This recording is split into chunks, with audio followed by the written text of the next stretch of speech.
Welcome to I'm Too Busy, an interview-based show hosted by a talented makeup artist, Christina Flach. Christina offers viewers a unique blend of personal stories, inspiring journeys, and practical beauty tips.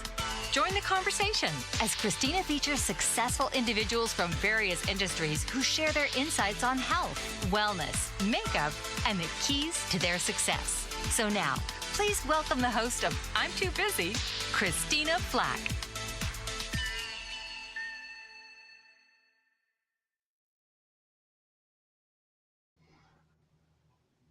Hello, I'm Christina Flach, and welcome to I'm Too Busy, where we dive into the lives of successful professionals who have mastered the art of productivity. I am so excited to have my dear friend, Dennis Postema, on. He's a multifaceted entrepreneur, registered financial consultant who has founded over a dozen successful businesses. Let me tell you, this is a busy man. He's a CEO of Motivation and Success to Inspire Nutrition, Postema Marketing Group. He's an internationally best-selling author and speaker. Dennis is also the founding editor of Shot Callers and To Inspire magazines. In 2023, he was named Founder of the Year for his work with Motivation and Success TV and publishing. So I'd like to welcome you, my friend Dennis. Hello, Christina. I'm so glad to be here. How are you? Thank you for being on my show. You're so nice. Because you are the busiest person I know by far. I definitely am busy, but not too busy to be on your show. It's an amazing honor. Oh, thank you so much. Well, are you ready to do it? I'm ready. Let's jump in. Okay. With so many businesses under your belt, how do you manage your time so effectively? Well, actually, I have an extremely good team. So I have very good leaders in each one of my businesses, and we continue to grow all the time. So I have a very intricate way of sitting down at night, reviewing what I have to do for the next day and putting it all down. And then I review it again on Sundays so that the entire week, I review the past week, and then I go ahead and schedule the next week out because I try to really focus and keep my day scheduled so that I don't miss anything. That must really help because it's just impossible. If you don't have things scheduled, the day goes by, right? Yeah, I started teaching it, and then I finally started practicing it, and that helps a lot more. Yes. So everything that I've taught along the way or learned or things that I put together I put together for myself, and then it helps, whoever I'm coaching or consulting with. So can you walk me through a typical day in your life? Oh boy. So a typical day when I'm not having a surgery or recovering. Yes, I forgot to mention that. Dennis is 1 week post-op of having a surgery. And look at you, looking amazing. Thank you. So yeah, so a typical day is usually I'm up by 5 every morning, and I usually hit the gym for about an hour and a half at least, and hit weights, and then I do some different HIIT training, and then I go in. I'm listening to something motivational while I'm doing that training, and then I go in, get ready, feed the dogs and the animals, and listening to something motivational again while I'm getting ready. I always keep that as part of like my power hour, which is actually about 3 or 4 hours, but. And then I hit the work at before 8:30, the latest, and start my meetings and start my appointments, and then I do that till about 5 o'clock, and then from 5 till 8 is daddy and husband time. So I make sure that I'm there to put Vivian. I just got done putting Vivian to bed before I came on this show. So fortunately, she didn't take her nap today. So. After that, usually, people in your time zone, then I'm picking up a couple calls around 9 or 10 sometimes. Oh my God, you're amazing. What do you think is the biggest challenge you face balancing your various roles and responsibilities? The biggest challenge I face is it's not so much, it's really recruitment of the right people. That's what I learned. It takes a lot to, that's a very specific thing that I've had to learn the hard way. Everything I've learned the hard way, of course, but over the years, it really has taken a long time for me to recruit the right people who take those tasks off me so I can delegate properly. So that's probably the hardest part of multi-businesses and doing those things, because I can only focus on one thing at a time. So I have to trust that those leaders in those companies are doing what they're supposed to be doing. And if they're not, then things actually do roll uphill. So if I get, I love it when my clients are happy and they have no problems. But usually when that doesn't happen, if something goes wrong, they're gonna text me. So like I tell everybody, if I get a text, that means somewhere along all this line, somebody didn't do their job. So but we've learned a lot over the years, so it's really good. You're known for motivation and success. What's your personal mantra for staying motivated? I don't want to. So I want to leave the tank empty. When I leave, like nobody's ever going to say that Dennis didn't give 100% and didn't leave it on the field. I'm very scared about meeting my creator and him saying that you didn't do all you were capable of. And so really I think a lot of people don't live up to even like a fraction of their potential. So that like drives me every day. I lost a brother in a car accident when I was 20. And I think of like all the things that he could have accomplished that he never got to. And I think that, wow, I'm fortunate enough to be here. I've had 19 surgeries now. And like, I can change the world if I focus on using my time wisely versus partying versus doing all these other things and helping other people, which is what I want to do. So. Wow, that's remarkable. How do you prioritize tasks from your different ventures? I know you mentioned that you make a list, the night before and then on Sundays, but is there anything else that you do that you feel has been helpful? Yeah, I try to use the 4 quadrants, and I try to evaluate what's important and between what's important versus what's urgent, and try to kind of prioritize it that way. And what are the needle movers of my business, right? So a lot of people, I think, get business. I say they have businesses and they have companies. So with the showpreneurs out there, I think that a business is something that generates revenue. A company is something you show off. So I always tell people that, realistically, you want to have a business first. Then if you want to build a company to brag about your name or whatever, do that second.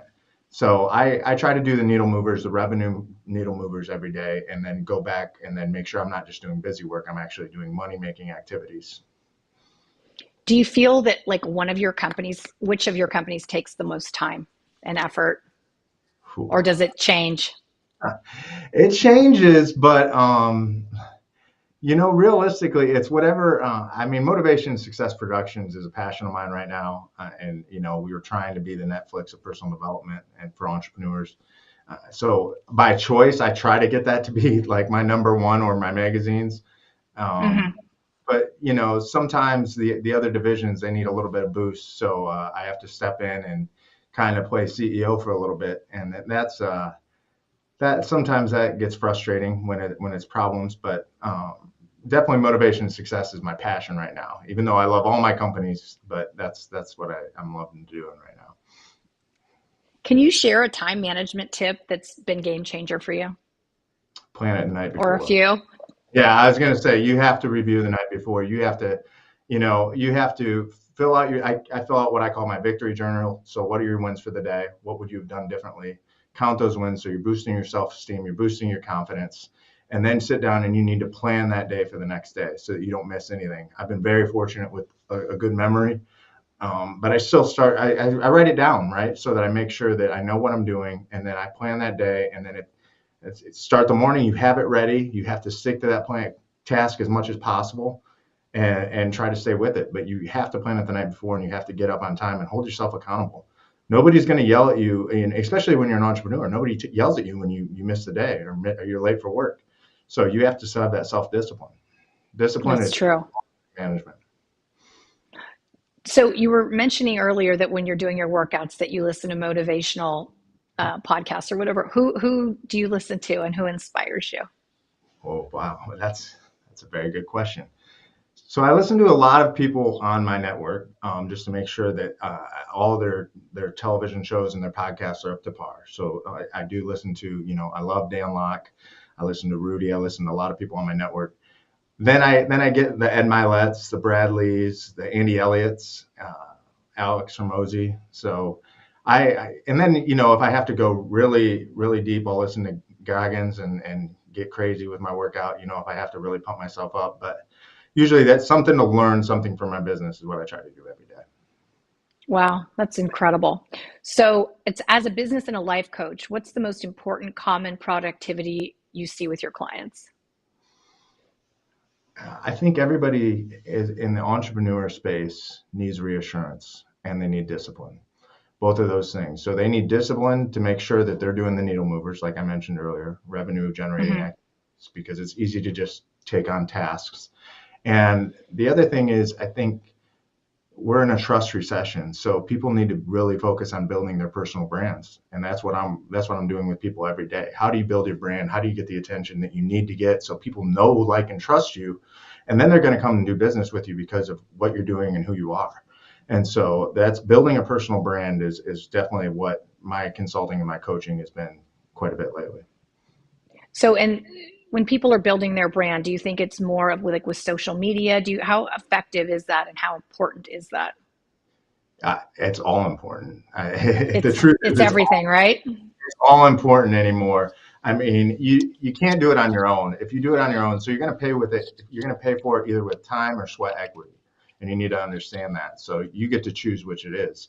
And of course, some of it you're going to have to do sweat equity. Not everybody has a load of funds that they're doing because they're doing a million things. But realistically, I do all 7 platforms. I do the television show. I do 3 podcasts right now, which will soon be 6. I think you have to be all over the place because you have to make sure that people know you and know who you are and what you stand for, or they're not going to do business with you. All these high ticket programs that people are selling that aren't working are coming back to bite the entire industry, right? So it used to be you could put out a funnel, get rich, and it was all fun and dandy. You can't do that anymore. What do you think's changed? The ineffective programs. And not only ineffective programs, most people don't have the discipline to do the programs. It's amazing if you look at the statistics. That's why group memberships and subscriptions are so famous, because you have live people that you can talk to, which is what we have a big one launching that's invite only soon. So that's why those are so successful, is because you have somebody holding you accountable every single day versus like, oh, Right. I got to do this program. Well, you know, the daughter's up late. I don't know if I'll have time to go through it.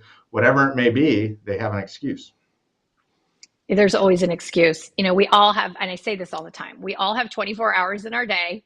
Yeah. It's how we choose to use them. And, I completely agree with you that, waking up, being disciplined, waking up, an hour earlier. In that hour, it's remarkable what you can get done. You can Yeah. get a workout in, you can get your food prepared for the day. I mean, it changes your whole attitude, don't you think, with when you're getting up early and consistently. It's not this, well, I wake up whenever I wake up. It's You really, have to have a plan or plan to fail, don't you think? yeah, absolutely. You're spot on. I mean, that is the game changer in my opinion. I mean, a lot of people say that you shouldn't do that and you shouldn't get up early.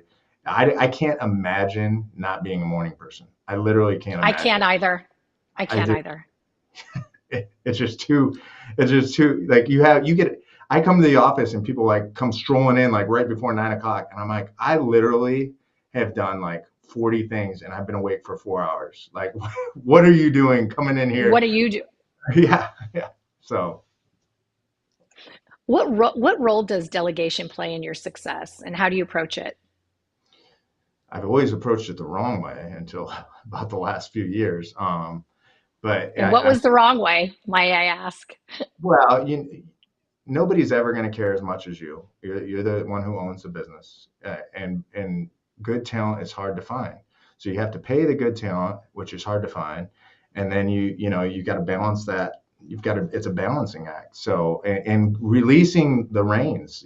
When you do things, that's the problem with sweat equity, right? I could go out and I could do Facebook ads and be great at it if I wanted to. I don't want to do it. I have 4 people that are better at it than me. Why do I want to learn it? So, but I could do it and I could be great at it. So like, I'm like, should I do it? And then, so I have to face those demons every day of, well, I could do this better. We have a sales team. Well, I know that my closing ratio is better, but if I don't ever let them win, I'm the one on the phone all the time, right? So you've got to look at each aspect, and it's very hard to do. It's very hard to let go of the reins. 23 years in business, and so it's well over half my life now, and it's hard to let go. But once you do let go and you do it right, it's game changing. That's how you change. That's how you change everything. I love this. We are going to continue our conversation with Dennis in 2 minutes. I'm Christina Flach, and I'm too busy. But Dennis is much busier than me, which I can't even believe, but he is. Mike Zorek, a three-time California state champion in Greco-Roman wrestling at 114 pounds. Mike, blind since birth, was born in Hartford, Connecticut.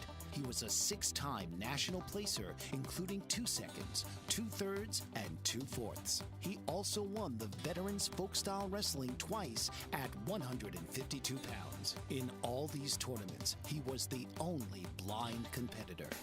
Nancy Zorek, a creative spirit whose talents have taken her to the stage and into galleries and exhibitions in several states. Her father, a commercial artist who shared his instruments with his daughter and helped her fine-tune her natural abilities, influenced her decision to follow in his footsteps. Ms. Zorek has enjoyed a fruitful career doing what she loves. Listen Saturday mornings at 12 Eastern for the Nancy and Mike Show for heartwarming stories and interesting talk on the BBM Global Network. Are you struggling to care for elderly parents or a spouse? Do you wonder if being a caregiver is making you sick? Are you worried about taking time off work to care for elderly parents and balance work, life, and caregiving? Has caregiving become exhausting and emotionally draining? Are you an aging adult who wants to remain independent, but you're not sure how? I'm Pamela D. Wilson. Join me for the Caring Generation radio show for caregivers and aging adults, Wednesday evenings, 6 Pacific, 7 Mountain, 8 Central, and 9 Eastern, where I answer these questions and share tips for managing stress, family relationships, health, well-being, and more. Podcasts and transcripts of The Caring Generation are on my website, PamelaDWilson.com, plus my caregiving library, online caregiver support programs, and programs for corporations interested in supporting working caregivers. Help, hope, and support for caregivers is here on The Caring Generation and PamelaDWilson.com. Hello, welcome back to I'm Too Busy, and I'm Christina Flach, and our guest, Dennis Postema, is coming back to chat more with us. Hello, Christina.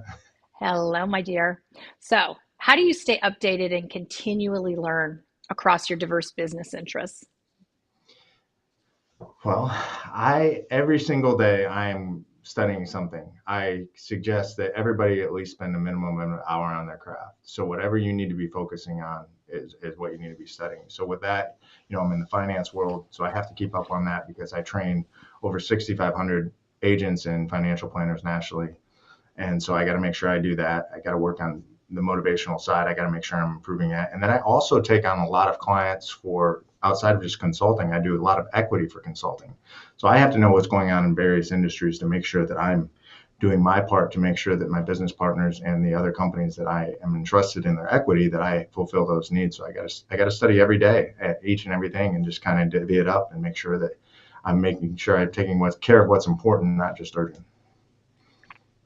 So is it a lot of stock market that you invest in, or why don't you go into a little bit about that that financial part of your business? Absolutely. We do save money options in retirement. So we do a lot of retirement planning with safe money, with fixed products and with alternative products outside of the stock market. We don't deal with anything as far as brokering, selling stocks, bonds, mutual funds. We don't do any of that. We do people who want to do safe money, different life insurances, different indexed annuities, funds like that, fixed annuities. We do all fixed rate stuff. So we don't dabble in anything you can lose your money in. So after going and what kind of return are people getting from this right now? Are you able to say, or is it different with everyone?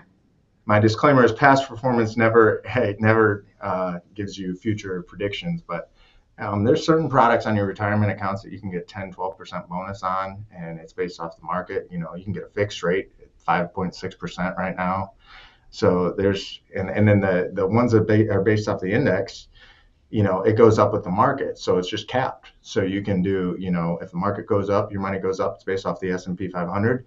The market drops, zero is your hero. You can't lose. So, I mean, for financially, it makes sense for a lot of people, especially if they're trying to set up like their own type of pension for retirement, because they can do that only now and then still contain their death benefit for their heirs.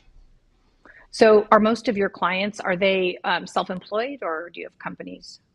So I deal with a lot of businesses myself. and I do everything for them financially and with their marketing and whatnot.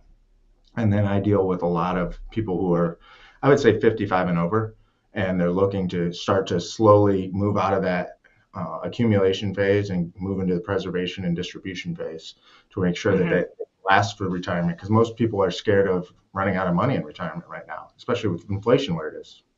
Right. No, it's so frightening. What's your approach to goal setting across multi-businesses?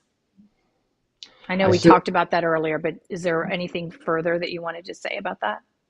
yeah, I mean, I sit down with my teams. Each one of my teams is at least once a month, and then I have my COO who's sitting down with each one of my companies once a month or once a week to make sure that each company has to set their own strategic plan and goal setting at the end of the year ready for the next year to do the business plan. So I make sure that they set them, we review those, and then I review them monthly, and then especially quarterly. And then my COO is meeting weekly with each one of those leaders of each division. So we have a head of operations for each division, and making sure that they set their goals and they're on target. And we also do pretty good P&Ls for each and every company in each division. So we're keeping an eye on what's going on in each one of those companies at all times, so that we can set those goals, we can aim for the targets, and then reward based off those targets, right? So, incentives as far as whether it be more gatherings that we do, or whether it be incentives as far as bonuses or profit sharing, whatever we can do to try to enhance make it a win-win situation. Do you find that really helpful for motivating people with the bonuses? Probably. Is that the most effective way you found? Yes, if they're motivatable. So you can't, I think it was Cody Sanchez who said you can't teach hunger. So No. So I've spent So many true. years and probably way too many thousands of dollars on coaches saying to me, Dennis, you can't motivate the unmotivated. So you have to remember that you can't teach hungry. So that's you got to find out, each person's motivated by something different too. So it just doesn't mean money. It might be Fridays off to visit their family. It might be, you never know what it is. So you got to really pay attention to those things with your employees. I think you got to make sure that you understand it. Sometimes you have these money contests, and the top three that are always in it, like they're gun ho for it. But then you have like these other people that you think would be interested, and they're more interested in, well, if I made that amount of money by Wednesday, could I take Thursday off? So you just got to figure out what motivates them.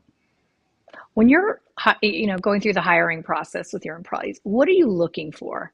And what do they have in common? The ones that are like, oh, this is going to be a good one. Or one like, oh my gosh, this one is never going to fit on our team.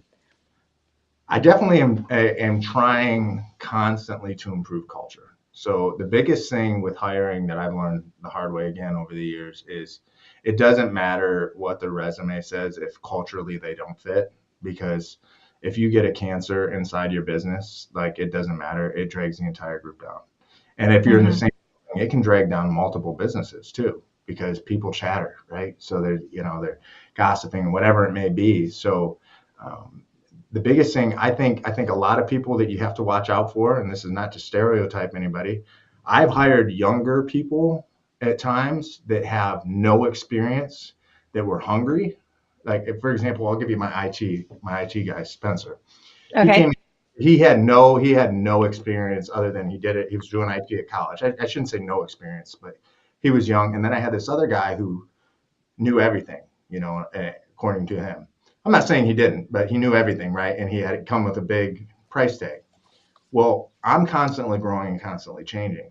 I don't need a know-it-all telling me how I'm going to do everything, because, we're constantly evolving. So I need somebody. So Spencer's extremely hungry. So I hire Spencer, and he's willing to, if he doesn't know it, he's going to learn it. If he doesn't know, he's going to find a way to figure it out. He's the type of guy, he messaged me, he goes, I'll be checking my phone from 6:50 to 7:20. That's what time it is here, right? I'll be checking my phone for those times, because I want to make sure that if anything happens, that I'm ready to make sure that the tech side's good. So I think you got to be, but that's not always the answer either. So the true answer is my COO is way better at hiring than me, so I get to talk at the third interview. So that's how I did That's that. good. Out. because I'm a sucker when it comes to higher eats. They could tell me I'm good. I'll be like, oh, okay, great. Let's come on board. Well, you know why? Because you and I are the same that way. If someone gives you their word, you take them for it. Like, why would they lie? But people do.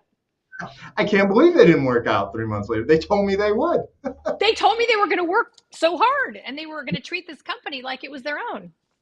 Yeah, absolutely. Yep. There's something to be said for an entrepreneurial spirit of how it's innate and it's just in them, and it's either there or it's not.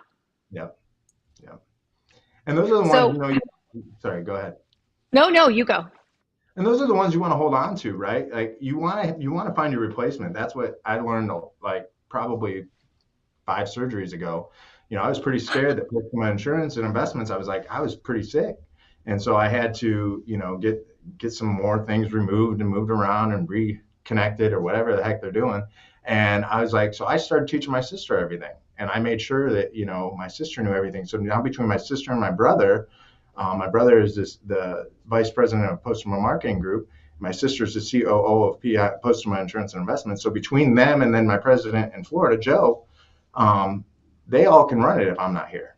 And now my COO could run all the other companies. So you got to train your replacement. And when you hold on to those hungry people that are willing to do it, make sure you treat them right. You and I have talked about this before. So full disclosure, I've been on Dennis's show twice. So we are good friends and we talk on the phone and compare notes all the time. So, we've talked about this. Everything is a blessing and we sometimes don't know it. I mean, obviously these surgeries are horrific and awful, but the blessing of that is you've prepared your company and your team for something you probably would never have done if you hadn't been going through these surgeries. Don't you think? 100%. I was Superman. Just ask me. I was 20 when I was 25. I remember telling my dad, I said, I paid for this health insurance 7 years and I haven't used it once. I'm so tired of paying this, by myself. The last doctor I went to was my pediatrician, literally, when I was 18 and in sports. 25 years old, what happens? I get diagnosed with ulcerative colitis. And literally, like I have, the insurance companies have lost every single year on me since. So anyway, that's what happens. That's what's funny about it. So how do you unwind to recharge given your packed schedule? I write. I love to write. I love to learn. I'm so excited to help people with their company, to help them build, to help them get their dream. It relaxes me. I wasn't a very good student in school because I didn't care. I cared about sports. And I realized once I wasn't going to go to the NBA that I probably should care about something else. And so I learned how to study, and that winds me down. And I'll fall asleep reading something, writing something. I remember right when before Vivian was born, I sat down. We went on a baby moon in Turks and Caicos, and I wrote a whole book. And I just loved it. I woke up in the middle of the night, and I just went for it. It was just amazing. I was so unwound and just full of spirit. So it was just fun to do.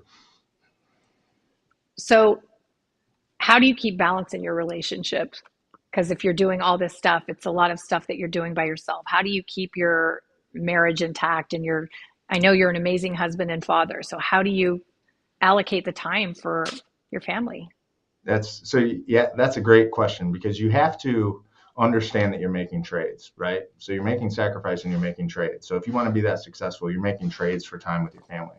So my wife is great at allowing me to work very hard and understands when I'm doing those things. And the trade-off is that when I come home, I spend time with her and Vivian. And then also we make sure that we're planning multiple trips a year. So, and she, basically has the go ahead if I'm not doing something else to plan them. And the reason for that is because then even when I'm working on them, we get to have experiences together that we would have never had because I'm working that hard. So we just met our friends in Australia at Paris Disney. So it was a cool time. Our kids are the same age. They had a blast, brought their 1-year-old, and it was just a great time. And those are things that I wouldn't be able to do, but the trade-off is I have to have quality time when I have those times. And you have to have an understanding relationships where they understand that you're willing to make those trades, and you have to have both team players, right? I mean, my daughter even, she's like, Dad, you got to go to work, and gives me a hug and kiss. And that was what, Oh, so, you have breakfast with them in the morning, and then she goes, Daddy, go to work, and gives me a kiss and hug, and she knows where I'm going. that's unbelievable. Do you ever take her to your office? Oh yeah. Oh yeah. She'll sit in my conference room and watch YouTube or whatever, and she'll just sit there Watch her shows? and then after about 20 minutes she'll come out and she'll start playing. She runs around everywhere. Love seeing everybody in the different companies and whatnot. Yep. Oh, that's so amazing. So what trips do you have coming up? Oh boy. We have a Christmas trip. Now you're calling me out on this. We have a Christmas trip to Yeah, do. I'm like, okay, let's hear. You say you plan. I know there's got to be a holiday trip coming up. Yes, yes. So Vivian's birthday is December 14th, so she turns 3. So it'll be Bippity Boppity Boutique.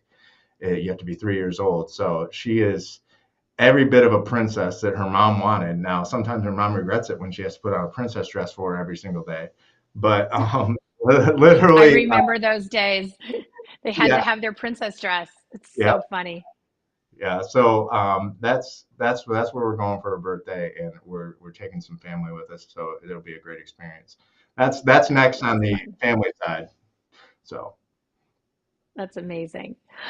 We will be right back with Dennis Postema. I'm Christina Flach, and I'm too busy. Dr. RC will share extraordinary resources and services that promote educational success, as well as making a difference in the lives of all social workers, as well as the lives of children, adolescents, and teens of today. She will have open discussions addressing many of the issues that we face about our youth and how being employed in the uniquely skilled profession of social work for over 18 years has taught invaluable lessons through her personal experiences. She will also provide real-life facts, examples, and personal stories that will confirm that why serving as a child advocate is extremely beneficial when addressing the needs of the whole child. Listen live to Dare to Soar, Saturdays, 10 a.m. Eastern on the BBM Global Network, and tune in radio as Dr. RC will provide thought-provoking information that will empower, encourage, and strengthen students, families, and communities across our nation. You can also visit her at soarwithkatie.com.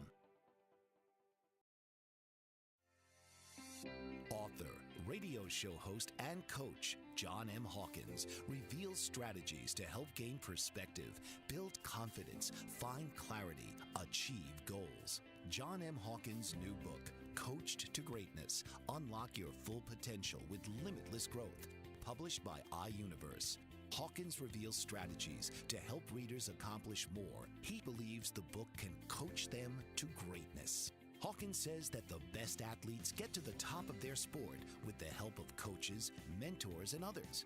He shares guidance that helps readers reflect on what motivates them, rediscover and assess their core values, philosophies, and competencies, find settings that allow them to be the most productive, and track their progress towards accomplishing goals. Listen to John Hawkins' My Strategy, Saturdays, 1 p.m. Eastern on the BBM Global Network and TuneIn Radio.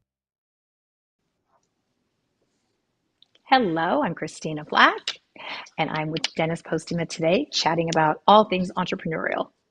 So, what advice would you give to an aspiring entrepreneur who feel that they're too busy to start a business? Like, what's the first thing they need to do? first thing they need to do, wow, they need to do a business plan first of all, but they need to start asking questions of those. So you are the sum of the 5 people you hang out with, right? So the average of those 5 people. The cool thing about what it is now with all the technology, those people can be on YouTube. So start learning how to start your business, start an LLC, get the business plan enforced. But then you need to find mentors and coaches. And if you want to advance, you need to take advice from people that only are in the spot that you want to be in or in a better spot than you. Stop. Everybody's willing to give free advice. So you need to make sure That you is find, true. yeah. That's true. So And I think people hesitate. They're like, oh, I don't want to bother them. And I feel that there are so many people that are more than happy to share their wisdom. Yep. Oh, All you have to amen. do is ask, right? Yep. Yeah, an entrepreneur, a true somebody who's done it themselves and been kicked in the teeth 1.5 million times is willing to help you if you listen. That's the biggest frustrating to any mentor or any coach is somebody who doesn't listen. So if you're asked the questions and then you come back and show them that you did those results, you're going to have somebody who's going to help you for a long time. Looking ahead, how do you plan to grow your businesses while maintaining your personal well-being? Is that a challenge for you? Everybody in my life would probably tell you it's a challenge for me. For me, it's fun. This is not, it's, I work extremely hard, but it's not work to me. I love helping people build their businesses. I love it when I had 2 calls today with people who um, need the reassurance and need a consultant on their time and want me to be a part of their team. And both amazing businesses, but by adding me and getting me in there, they're going to probably, both of them probably will do 10 times as much business next year just by adding our processes and our SOPs in there and adding my team in. Wow. So as far as that goes, I would say no, because every time I do that, it actually lessens the stress on me, believe it or not, because it allows me to continue to hire the right team and pay them team and get those people in the right places, and which allows me to free up. And I'm building very strong leaders underneath me right now. So I'm not worried about the future as far as that goes. I'm really not. I think that it's going to be bright and fun. So people listening to this are just going to think, okay, this is Mr. Positive. Everything goes his way. Everything's perfect in his life. Has there been a time in your professional career that you're just like, oh my God, how am I going to pay these people? What did I get myself into? Was there ever a stumbling place that you're like, oh my God, this is not good? Absolutely. And I'm not afraid to talk about the hard times. I say an entrepreneur is not an entrepreneur until they've had to take equity out on their house to make payroll. And that's, you have to understand, you're taking on people's families' lives. So you are responsible for them. So it's very hard. And I've had to do that. I remember the week that I had to do it. I had to take out, I remember 17,000 on my old house on Christie Road out of my home equity loan. And I had to take that out to do payroll one week, a couple weeks. And it was just amazing that it's hard. It is not all this showpreneur stuff. I think showpreneurs, that's what I call them. It's the biggest mistake out there is watching what's on the internet and not understanding the back end. It is hard to be an entrepreneur. And if you don't have a proper mentor and you don't watch things and learn and constantly be not only somebody who's can learn, but also somebody who's teachable, you're in for a rough time. I mean, I forget what businesses, I don't even know the stats. It's horrible how many businesses don't make it. You would be surprised at how many people, just by getting one consultation with me, changes their life. And it's because I've had 23 years of hell. It's true. People see, and you know what? We talked about this on your show, this exact question. It was like, people see us and go, oh, look how easy it is. No, this is what we're showing you. Believe me, there's been so many bumps. I have people owing me money to this day that I've, one of my businesses was doing loans and giving, and I've got someone that owes me so much money, it gives me a heart attack and makes me sick. And it's hard to keep a positive thing because it's distracting, these bumps, but they're part of the deal. And, it is scary. But so after you had that week that you did that, what did you learn from that experience? Like, what changed for you with that? I made sure to not only watch over what I was doing financially, but make sure that I worked ahead enough when my broke is a different broke. So I continued to strategize. I tricked myself into budgeting multiple different ways. So I have emergency funds set up in a facet of different areas because, I had one time I taught my whole team, get 5 bank accounts and live off 20% of it. And when you get a paycheck, split it out. And so I've learned to trick myself into saving in different ways and investing in different ways so that I would never have to worry about that again. But I will say, John Maxwell, when I heard him say, you want to get where I am, but are you willing to do what it took to get there? Most people are not. It goes back to our conversation about trades, right? you have to be willing to trade. So everybody sees like a trip to Paris, but you don't realize that was a 70-hour work week, 3 weeks in a row or 4 weeks in a row. So it's not just, oh, now he's going to Paris or now he's going here. No, that's like, there's grit involved, right? There's a lot of things that have to happen for those things to happen. And Alex Hormozy said it last night on his post. He goes, the one guy who took his business from 200 million to 1.2 billion, he was going to 66 networking events in a quarter. There's trades you have to make, and he had to go to those events. They weren't coming to him. So there's trades you have to make to get to that success level. And no, not everybody's wanting to make those trades, and not everybody has to make those trades. But you have to understand that to get to those levels, at some point, you have to sacrifice for an extended period of time. How is wellness a part of your life? Well, I started lifting weights a long time ago. When I was a freshman in high school, my older brother sat me down. He said, hey, Dennis, you're either going to have to learn how to shut your mouth or you're going to have to get big enough to back it up. And he goes, I know you're not going to shut your mouth, so you need to start working out. So God. That's when I started, and he was right. So that's when I started lifting weights. But then I realized once I went through thinking that I was invincible and I was doing so successful at a young age, but my health started to go because of the stress. And once I got ulcerative colitis, I realized that entrepreneurs need to go back and they need to make sure that they put their health and fitness first.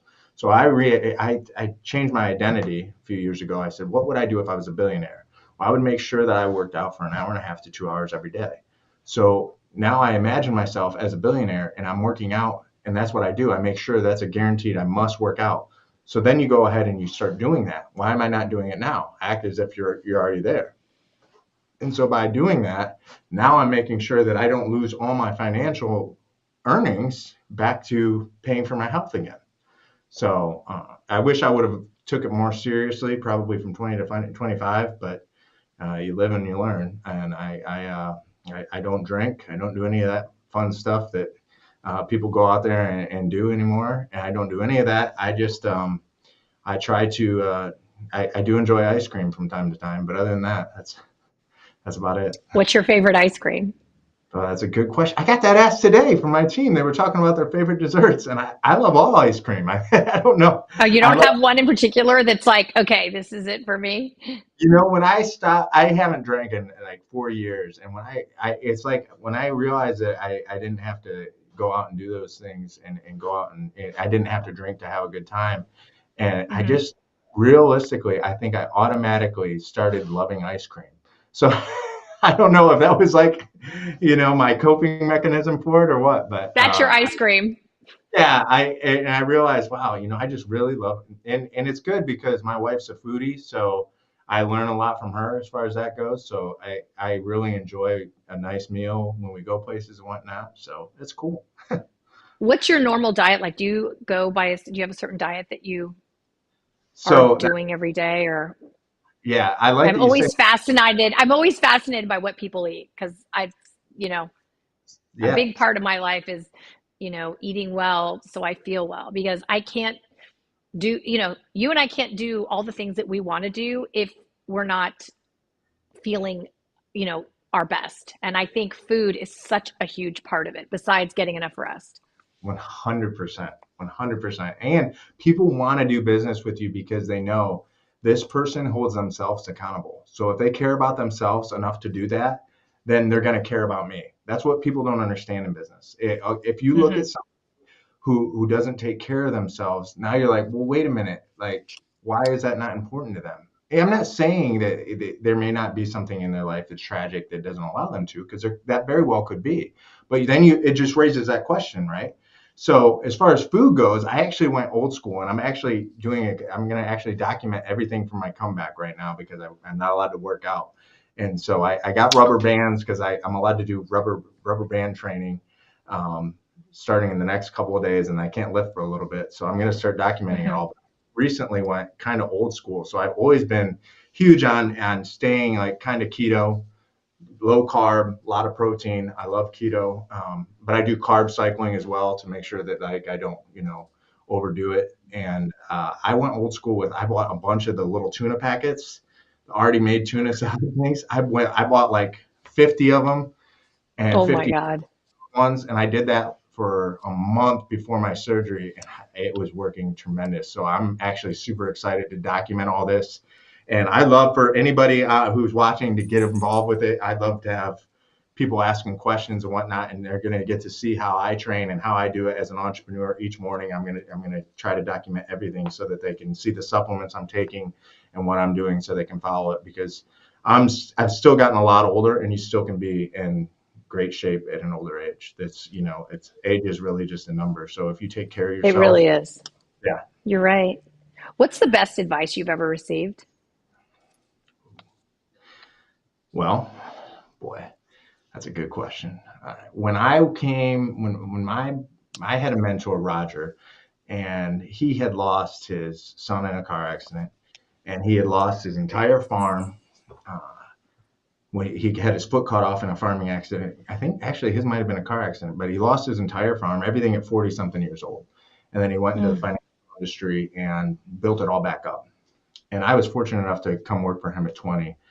And he taught me so much about business. And when my brother died, I remember I walked into his house, and he was standing at the kitchen sink, and he was washing dishes because he came home and he made dinner. He loved to cook.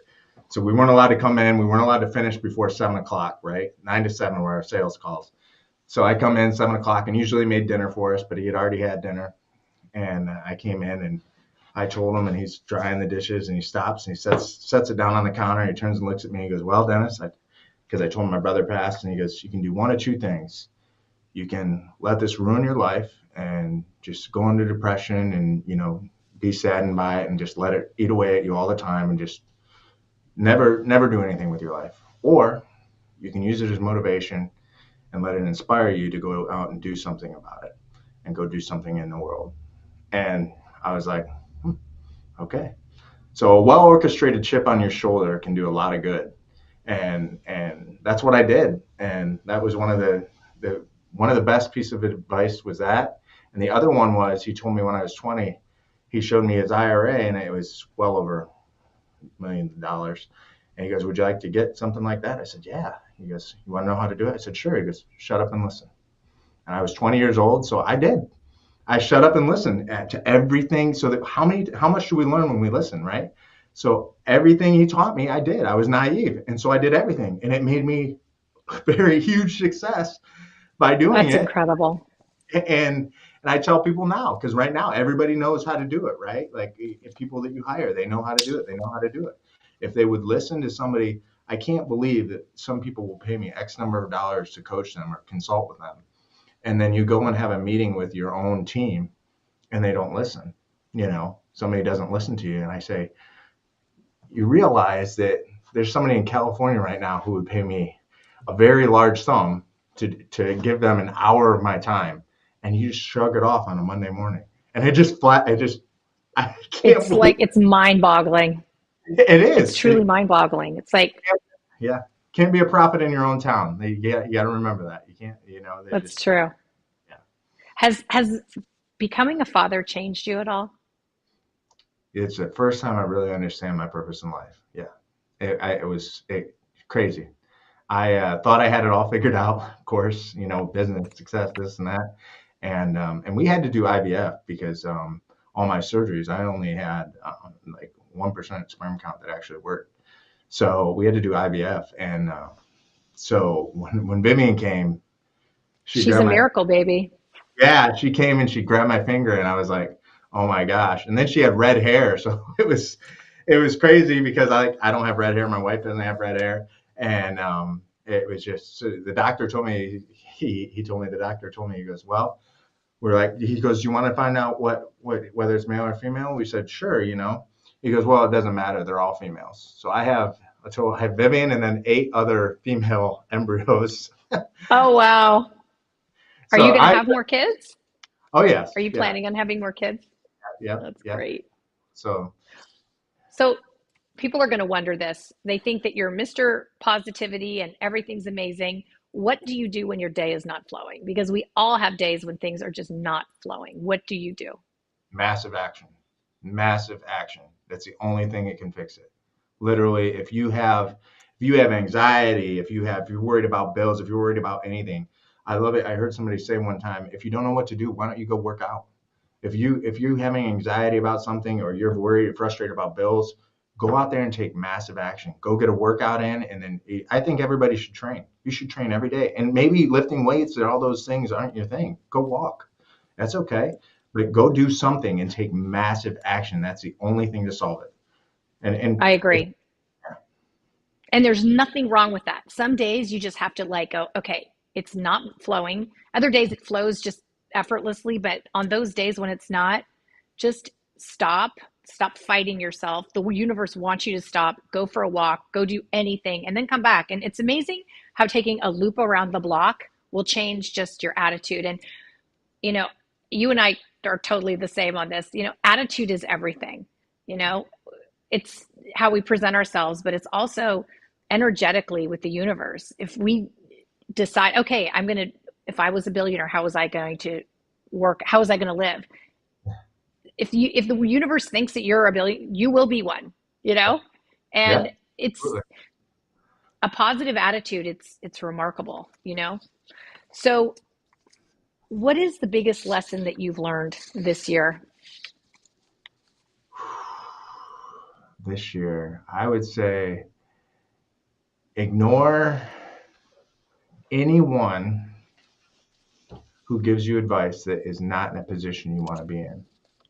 Ignore it. You need to shut it off. And it could be a family member, it could be a significant other, it could be a coworker who used to work with you. You need to understand people who helped you get to your first million may not all be the same people who are going to help you get to 5, 10, 20, 100 million, $1 billion. So if they're not in a position that you want to be in, don't allow them to give you advice. Everybody has a say. Everybody has the right to have a say, but not everybody has the right to have an opinion. So That's true. Do you ever get in a bad mood? Oh, of course. Yeah, Do you absolutely. even, because I don't get in bad moods very often. And then if I ever get one, I'm like, okay, what's wrong here? Is this a bad mood? Is this how it is? That's what it Because some looks people like. are always in a bad mood, and you and I are so rarely, but I just wonder, do you know I that it's a bad mood, or what do you do? Yeah, I know it's a bad move. So I go back to, really quickly before we finish up, I have 4 different devotionals set up around my office and around my apps and things like that to make sure that when I need to take a break, I go and read one of those, and I immediately get back into to goat mode, and I try to read those and get back to where I need to be, and spin it. Everything is either a lesson, or they can come from it, or is something that you can improve. So I really try to get out of them as soon as possible. And again, that's massive action. Do something that's And going to, also, we're too busy to be in a bad mood. It's yes, not, yeah. it's not productive. So what would be something that you would like people to know about you or about life or business that we haven't discussed today? You can do anything you want if you're willing to put your mind to it. You can literally, I have smarter family members than me. I know a lot of smarter people that don't do as much as me. You can do anything you want if you're dedicated and you're willing to discipline and continue that discipline for as long as it needs to be. You can do anything you want, and you're probably not doing what you're capable of. And imagine what you could achieve if you accomplished all you were capable of. That's amazing. Dennis, thank you so much for being on I'm Too Busy today. I'm so grateful. I'm so glad you're my friend. You inspire me. I'm going to get my ass up tomorrow at 5 and get on that elliptical. Hey, you might get a Thank text you to message. Chris, Nice. right? Yeah, I want to absolutely. thank Christian, my engineer. I want to thank Maya, my assistant, and Avery, that is in charge of all things, Christina Flach. So thank you, everybody. Have a wonderful day. I'll see you next week, and I'm Too Busy. Thank you.